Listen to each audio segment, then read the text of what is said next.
Shalom Aleichem, fellow Goyim. Welcome to NeoUnrealist. As you saw in that opening montage, the Israeli right wing is dancing to Hava Nagila today.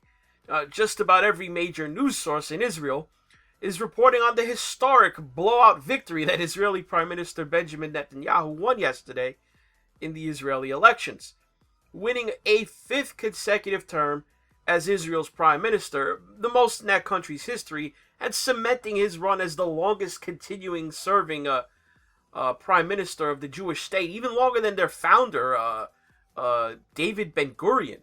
I mean, that guy's their version of George Washington. If you want a U.S. analog of David Ben-Gurion's place in Israeli history, that's who Netanyahu's passed. Now, the Israeli media is writing obituaries for Israel's left-wing parties and declaring them dead, just to give you an idea of the current state of the right versus the left there. But no, not if you're a reader of the New York Times. See, according to the so-called paper of record, yesterday's election was a quote-unquote setback for President Trump's old friend there, Bibi. Yet, you see, before the election, Netanyahu's coalition of right-wing parties held 61 out of the 120 seats in Israel's legislative body, the Knesset. Now, the minimum required to hold a majority is 61.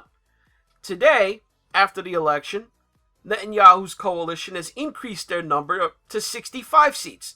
So in the view of the New York Times, winning the election is a setback. Worse, winning the election and expanding your majority up over the minimum so that you lead your opponent's coalition 65 to 55, a 10-seat lead, that would amount to like what, a 55% to 44% landslide victory in absolute terms of power, a double-digit 11% advantage over your opponents in seats. That sounds like a huge victory in anyone's book, unless you're a New York Times reader, I guess. So let's recap this so-called setback. Netanyahu's Likud party, they won the most votes overall, beating out his main competitor's center-left party. Both of them, they got 35 seats. But Netanyahu beating him out, I think, by a little over 1% for total votes in terms of the Likud party versus Benny Gantz's party head-to-head. But that's not how Israeli elections work.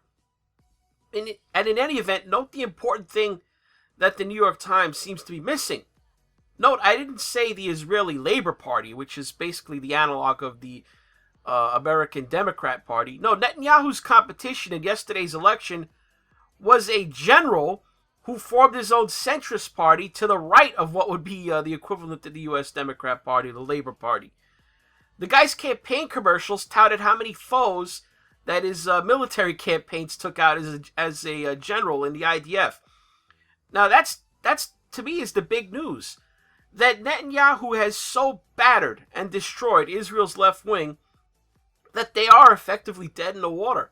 He's moved Israeli politics in his time in office so far to the right that the Israeli left had to go all in with this centrist general and still came up short. Now listen to his political opponent, Benny Gantz's campaign positions. Gantz promised, if elected, he would strengthen Israeli settlement blocks and that Israel would never leave the Golan Heights. Now, while he did not reject the two-state solution with the Palestinians, he quite explicitly refused to endorse one because, to do that publicly is seen as bad politics over there. He also declared that while he sees the Jordan Valley as Israel's border, he wouldn't let millions of Palestinians living beyond that border endanger Israel's identity as a Jewish state. And at a conference in Munich, Germany in February, he called the Iranian regime evil. The bottom line is, no matter how you slice it, when the mainstream opposition to your left in an election sounds more right-wing than half the senators in the Republican Party here in the U.S., you've got to agree that with the lefty papers and magazines that the political left in Israel is dead. I mean, that is unless you read the New York Times. That's all for this NeoUnrealist. Like the video, comment, subscribe to the channel, and hit that notification bell. Keep up with the new content. If you want to go beyond the Call of Duty and toss your hard-earned monetary units of currency at the channel, you can follow the links below to Patreon if you're one of the diehards still on there, PayPal if you like a more direct route, or the new subscribe star option. There's a lot of you Patreon refugees seem to have found asylum there. BitChute viewers, naturally, you've got the option of using the green tip/pledge button beneath the video player. Now, it looks like we've reached that time again when the video's over. I have to commend the patience and the perseverance of the remaining audience and passive-aggressively suggest some kind of neurological issue to be the cause of your remaining. So, we've reached that time, and thanks for watching.